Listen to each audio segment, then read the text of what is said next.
Okay, ladies and gentlemen, we are going to create something called one-point perspective. And the reason it's called one-point perspective is that there is something called a vanishing point, and you can see it right there. And that is the one point that all these lines converge to. These are called convergence lines. This is the vanishing point. There's one point. And this is the horizon line. There's also things called two-point perspective and three-point perspective and things like that, but we won't get into that right away. So to start with, you're going to take a ruler or a straight edge, and I'm going to have you create a horizon line like maybe 1 to 2 inches from the top of the paper. So way up high. A horizon line way up high. I will draw this pretty dark so you can see it. Okay? Then I want you to create the vanishing point not in the middle, but we're going to put it over to one side. So if this is the middle, go about halfway between the middle and the other side and create a dot. And that is going to be our vanishing point. Okay, now you're going to take your straight edge, and what I want you to do is I want you to create a line from the vanishing point down to this corner. And this line you're going to draw pretty dark as well. This is going to be our road. Okay, so that's one side of the road. The other side of the road I want to end, let's say, maybe about... So if this is the middle of the paper again, maybe about halfway again between the middle of the paper and the side. So we're going to make a little mark here. And now I'm going to draw the other side of my road from the vanishing point to that spot I marked. So make sure you hold your ruler tightly. And this line is going to be pretty dark. So right now we have our vanishing point, our horizon line, and our converging lines. That is going to be the start of the project. I think this is going to be a desert scene, so we're going to just make some mountains in the background. So I'm just going to make some mountainy looking things, and I will overlap.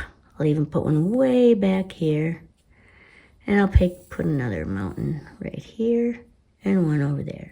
So just create some mountain-looking things in your background. Now, for this next part, we are going to create some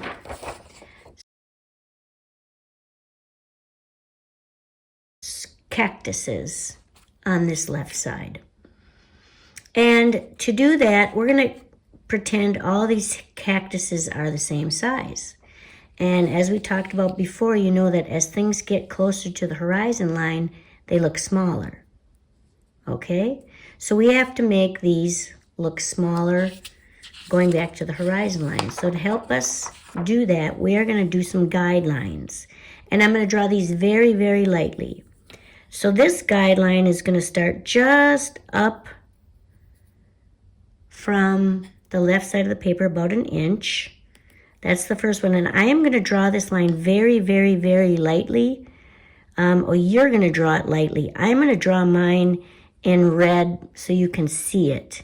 But when you do this, you need to draw this lightly because you're going to erase this at the end. So I'll draw this. So this is a guideline only. So that's the bottom of that is where the bottom of these saguaro cactuses are going to go. Now for the tops of the cactuses, if they're all the same size, they're going to get smaller as they go into the distance. So let's go above our horizon line. I'll make a little mark there. And this is where the top of my cactuses are going to go to. And again, you are going to draw this very, very, very lightly. I'm going to do it in red because it's a guideline and I want you to see it, but I don't want you to draw yours really dark. Okay, so that's kind of where my cactuses are going to go. And so what I can do now is I'm going to say, okay, one of my cactuses is going to be right here. Right on this line, I'm going to draw a little oval where the bottom of my cactus is going to be. And then I'll go up a little farther on this line, and that is where another cactus is going to be. So I'll draw another oval on this line again, because these could be fence posts too, but I'm going to do cactus. So another oval, and just keeping all the bottoms of my saguaro cactuses on this red line, on my guideline. Okay? So this is the bottoms of the cactuses. This is going to be the tops. We're going to pretend all these cactuses are about the same age. Somebody planted them on the side of the road, and they all are about the same age, and so they're about the same height. So this is where my cactus is going to be the top, right here. This is the top of my cactus. So here's the side of it. I'm going to draw this lightly. And saguaros are pretty easy to draw. They've got these little arms that stick out. So there's one cactus. And you can see it goes from my bottom guideline to my top guideline. And you can see why I should be drawing everything lightly, because I have to erase a lot of things. Okay, here's my second saguaro. The bottom starts at the bottom guideline, and it goes to the top. It doesn't go up to here. I don't make it small like this. It goes all the way up to this thing. So I will draw this middle part of my saguaro. And then I'll draw some arms. I'm going to draw more arms on this one. Okay, so I'm going to draw a big long arm. So this cactus is behind this one. So I cannot have it cross over. So this one is behind. So it has to be behind that one. I think I'm going to make this one right here have a bigger arm so you can see what I'm talking about. There. So, oops, I have to not show this part and not show that part, because this saguaro is behind that one. Okay, so I'm going to keep going. But to make this easier, I'm going to just draw the middle parts of the saguaros from the bottom guideline to the top guideline. And then I can add as many arms onto my cactus as I want to. So maybe this one has one way at the bottom and one on this side. And this one has one at the top. Maybe just one. This one has a couple. This one has a couple, and this one has one. I think I want to put one more right here. Okay, so those are my cactuses. So I'm just going to put in marker what you should be seeing here. So this is my cactus. I'll stop there.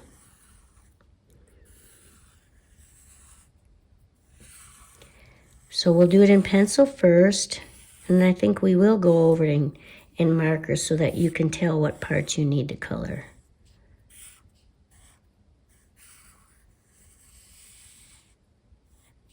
The bottoms of the cactuses are kind of rounded because the cactus is round.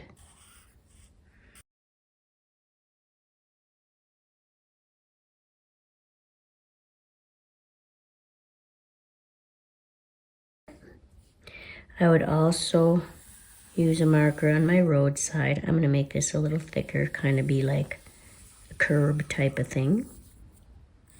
Please finish your entire drawing in pencil first before you use marker, because we don't want any mistakes to happen, like you see the road going right over the top of my cow, which is in the foreground.